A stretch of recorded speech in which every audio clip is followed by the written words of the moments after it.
Mesdames et messieurs, bien bonjour à vous et bienvenue à ce nouveau numéro de Invité de la semaine. Et pour ce troisième numéro, nous recevons pour vous Onongan Alomado Loko, beaucoup plus connu sous l'appellation de l'homme de l'ombre. Et avec lui, on va parler du Vodou puisque nous sommes le 8 janvier 2022, à l'avant-veille donc de la fête de Vodou. Bonjour Onongan et merci de nous recevoir chez vous. Bonjour. Et puisque nous sommes en début d'année, je vous souhaite de bons vœux, de nouvelles. Merci beaucoup, merci aussi pour monsieur. Merci Onongan. Alors d'entrée de jeu, j'ai tout de suite envie de vous demander ce que c'est que le Vodou. Quand on parle de Vodou, c'est quoi le Vodou? Je vais demander à tous les esprits de se calmer.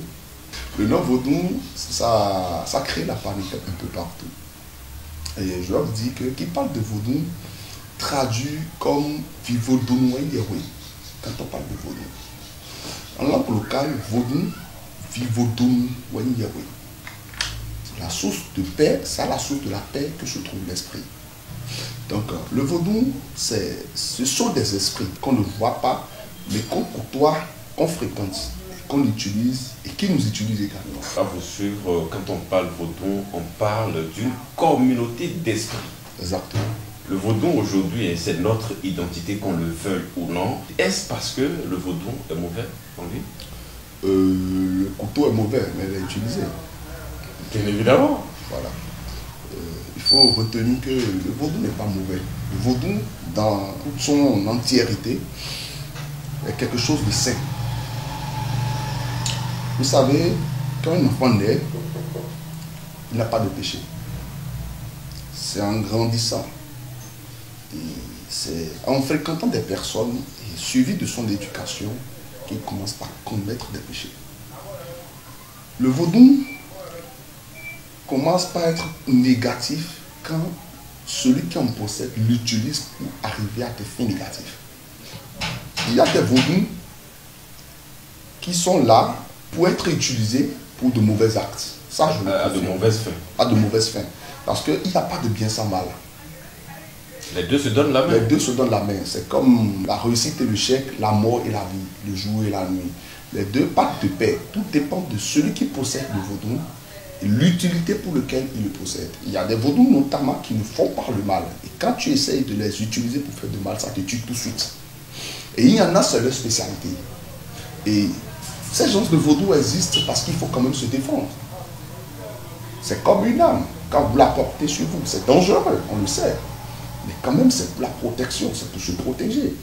Et si vous ne vous sentez pas menacé ou si vous ne vous sentez pas offensé, je crois qu'il ne sera pas, à moins que vous soyez une personne de mauvaise moralité, vous allez tirer sur tout le monde.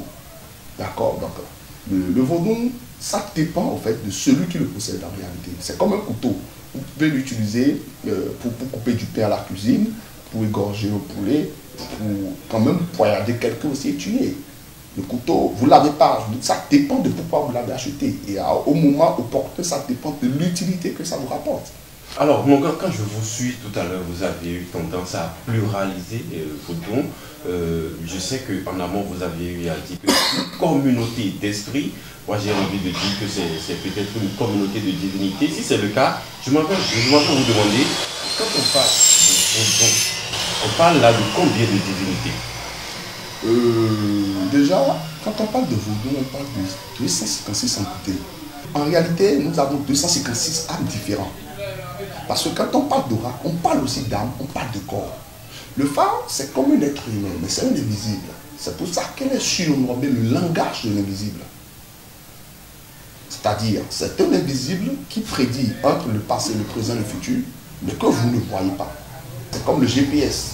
Elle a toutes les informations que vous voulez, mais vous ne savez pas sur quel satellite vous êtes. Exactement. Le Vodou, dans sa globalité, porte le visage et la marque de chaque oracle. Voyez un peu. Et chaque oracle est confondu à un être humain. Donc, ce qui fait que chaque être humain est confondu à cet oracle. Et vous, puisque vous êtes Onongan, de quelle divinité êtes-vous le Onongan ou le prêtre, si je puis ainsi m'exprimer? Moi, je suis déjà spécialisé dans le tronc de Canafia parce que ça a été par là mon entrée dans le vaudou. Donc, je fais beaucoup d'autres divinités, mais en globalité, c'est le tronc qui est devant. Parce que tout ce que je veux faire, c'est le tronc que je mets devant, parce que c'est une divinité qui corrige, hein, c'est comme un correcteur. Je ne vais pas vous laisser aller plus loin, mais moi j'ai envie de vous demander, là, maintenant, vous manipulez combien de divinités? Je manipule tout ce qui est divinité, parce que, vous savez, la manipulation des divinités, c'est dans la tête. C'est comme l'informatique.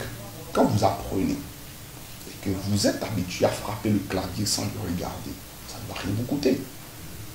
Quand tu sais par exemple invoquer le dieu de la foudre ou le tonnerre, tu peux le manipuler, pas le manipuler dans le thème de le contrôler indéfiniment. Mais c'est les divinités qui nous contrôlent. Voilà, donc quand même à ta guise, par exemple pour faire tomber la pluie ou pour faire arrêter la pluie.